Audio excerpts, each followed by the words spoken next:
that reality becomes confused. I mean, and we're at a stage like that where a tiny oppressed people with stones is accused of victimizing a nuclear superpower.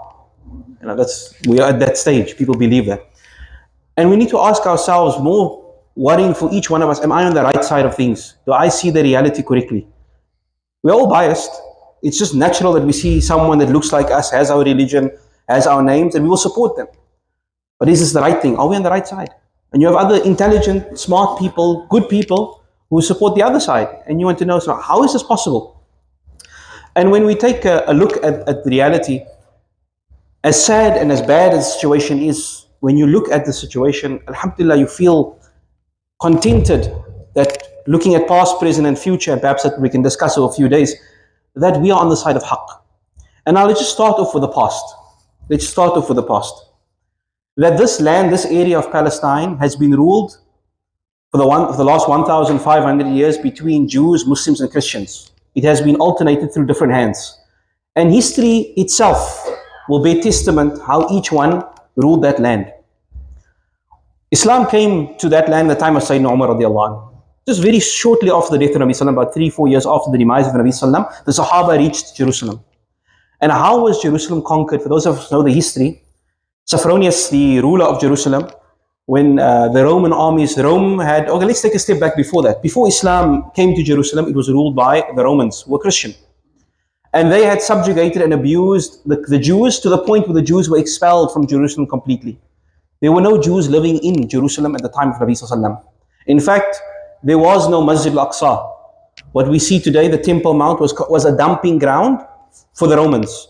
They used the holy sacred place of the temple as the dumping ground to humiliate the Jews. And they were gone. Then Islam rose up. Islam defeated the Romans, the Christians, and it came to the door of Jerusalem. And the city had no defenders. And those days, subhanAllah, those days, even today, when an army enters a city, you know what it does to its people. So the ruler of Jerusalem said, we will give the city over to you without fighting, but not to the army. We want your ruler, your chief, your Khalifa to come here personally. And the Khalifa, Sayyidina Umar, was in Medina. So when he got the news, you need to go and take the key of the city. We know that very famous story. So he said, fine, he goes. What was his entourage? Just him and one servant. And they were taking turns riding one donkey. Each one taking turns. Until when he reached Jerusalem, it was the turn of the servant who was on the donkey, and he said, look, Amir, we can't go in where I'm riding and you're walking. And someone said, no. Haqq is haqq. You will ride and I will walk. And this is how he entered the city. Now, where did he learn this from? He learned this from Rasulullah sallallahu alaihi wasallam. Battle of Badr, Nabi sallallahu is taking turns riding the camel with 3 Sahaba. Nabi sallallahu enters Makkah. How? When he conquers Makkah, head down, his beard touching the camel, complete submission, humility. When Sayyidina Umar enters the city of Jerusalem and he meets this ruler Sophronius, and they get to talking, Sayyidina Umar promises him that nobody will be thrown out of the city. No church will be damaged or harmed. No person whose property will be taken. Everyone who wants to come here peacefully, when we come here peacefully, even the Jews. Now remember, there were no Jews in this land. Why? Because the Romans had kicked them out. They must be able to return and practice the religion freely. And as this man got to know Sayyidina Umar, he said, MashaAllah, you are a pious person. We know it's time for your salah. Come, you can pray in the church.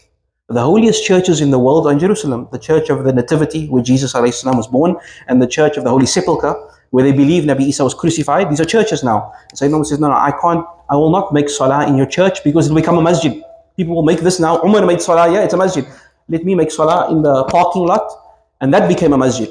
Then he said, okay, where was the original temple, Masjid al-Aqsa? Where was it? And the Temple Mount, which we see now with the beautiful golden dome, so that's the place where all the garbage is on. That's where it was. So Sayyidina Umar went.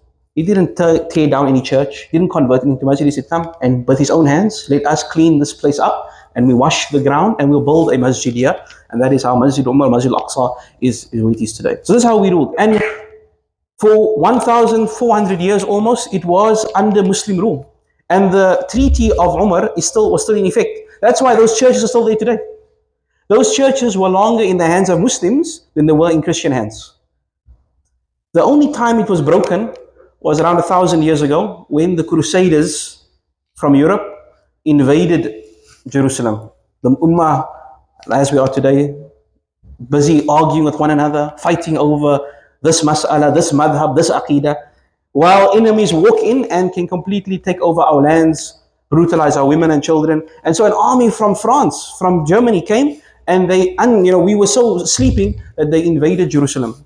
And the chroniclers, not the Muslim, the Crusader chroniclers said the day they walked in Jerusalem, they massacred every man, woman, child, Muslim, Jew, Christian who was not of their Christianity, was massacred to the point where the blood, this is a very famous statement, it was flowing to the knee of the horse in the roads, like floods. This was the blood in Jerusalem. And this is how it was under the Crusaders for almost 100 years. We didn't harm their churches when we ruled. But when they came in, demolished the masajid, killed the people. And then it took us as a ummah about 100 years to get our act together until Allah subhanahu wa ta'ala gave us izzah, and Salahuddin al-Ayyubi was able to reconquer Jerusalem a second time. And when he reconquered Jerusalem, and we were now, the foot was, the shoe was on the other foot. We were now on their throat. What did we say? What did he say? The same as Nabi Sallam had done, the same as Sayyidina Umar had done. There's no retaliation, no revenge. We're not going to do to you what you did to us. Those who want to remain in Jerusalem may remain. Those who want to go now into Christian lands to Europe will escort you. Will escort you to Jerusalem, to Europe, and you may leave with your property safely. And so it was that they left. And it continued like that until about 70 years ago, where a new ruler entered the land. And we can see what that ruler is doing now, removing people from its homes, spitting. The videos are there, we can see spitting on Christians, destroying churches, coming into Masjid al-Aqsa and insulting the Prophet ﷺ, claiming Gaza is a cemetery or children are dead. So when you look at these things, you ask, on which side is any God? Whether you call him Allah or the Father, whatever, which merciful creator, on which side is he? On the side that insults and abuses people in their places of worship, or the religion that says, and we don't have to, it's not just in our books, we have 1,400 years of history that we never did this to any other religion. We didn't do this to any other people. The land of the Muslims was a safe haven for the Jewish people, while the Christians had abused them and tortured them. So alhamdulillah, when we look at the past, our history speaks for itself. And inshallah, when we have another opportunity, we'll talk about the present and the future. May Allah subhanahu wa ta'ala grant strength and izzah to the Muslimin. May Allah subhanahu wa ta'ala make easy for all the suffering of all the world. May Allah subhanahu wa ta'ala grant izzah to this ummah.